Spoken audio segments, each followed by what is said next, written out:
17 मई को दुनिया में वर्ल्ड हाइपरटेंशन डे के नाम से मनाया जाता है। वर्ल्ड हाइपरटेंशन का मतलब होता है हाई बीपी। ये हाई बीपी का दुनिया में क्यों ये मनाया जाता है? क्योंकि बीपी 1/3 पॉपुलेशन जो है दुनिया की, इंडिया की भी और पूरी दुनिया की, उनको ब्लड प्रेशर की बीमारी होती है। उनका बीपी नॉर्मल से अधिक रहता है, लेकिन उनमें से आधे लोगों को ये पता नहीं होता कि उनका बीपी हाई है।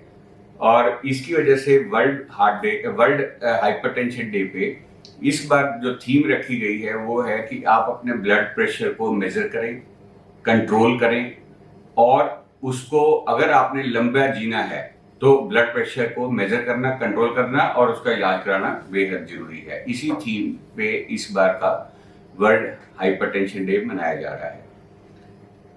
ये एक साइलेंट किलर है। इसको साइलेंट किलर इसलिए कहते हैं क्योंकि इसके कोई लक्षण नहीं होते, किसी को पता नहीं चलता कि उसका बीपी हाई है। और बीपी की जब कॉम्प्लिकेशन शुरू हो जाती है, जैसे ब्रेन हेमरेज हो गई, या हार्ट फेलियर हो गया, या सांस फूलने लग गया, या किडनी की प्रॉब्लम हो गई, उसके लक्षण आने शुरू होते हैं, तब ये बीमारी पकड़ में आती है। तो उस समय तक काफी देर हो चुकी होती है, काफी बॉडी में परमानेंट ऑर्गन डैमेज हो चुका होता है, तो आदमी की लाइफ बड़ी शॉर्ट हो जाती है। इसलिए इसको साइलेंट किलर कहा जाता है। मैं आपको कुछ उदाहरण देना चाहूंगा।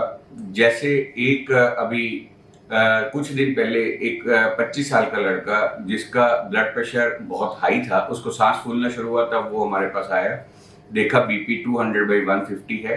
तो उसके इन्वेस्टिगेशन में पाया गया कि उसको जो बड़ी धमनी होती है, मेन मुख्य धमनी है हार्ट की, जिसको हम एओर्टा कहते हैं, उसके अंदर उसको जन्म से ही कोआक्टेशन यानी कि नैरोइंग थी, जिसकी वजह से उसका बीपी बहुत हाई था।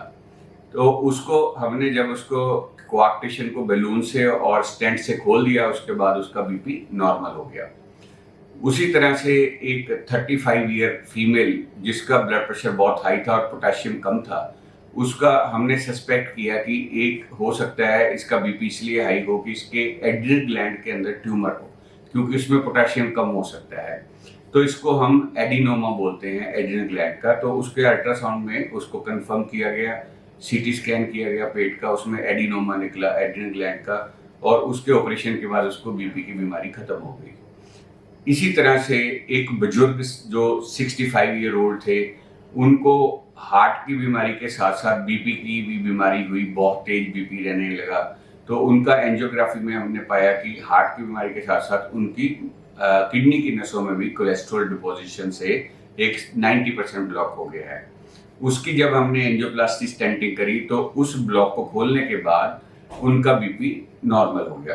तो जब तक पेशेंट अपना बीपी नहीं चेक कराएगा, जब तक आप लोग बीपी चेक नहीं कराओगे, तब तक आप डॉक्टर को जब तक कंसल्ट नहीं करोगे हाई बीपी के लिए, क्योंकि पहले तो आइडेंटिफाई करना है, फिर आपने डॉक्टर के पास जाना है, तब तक आप की ये बीमारियां, जो ठीक होने वाली बीमारियां, भी ठीक नहीं होती हैं।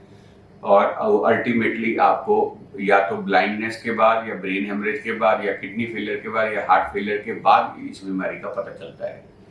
तो इसलिए मैं सबको ये कहना चाहता हूँ कि अपना बीपी जरूर चेक कराएं। जब भी वो क्लिनिक में जाएं या हॉस्पिटल में जाएं, तो अपना बीपी जरूर चेक कराएं।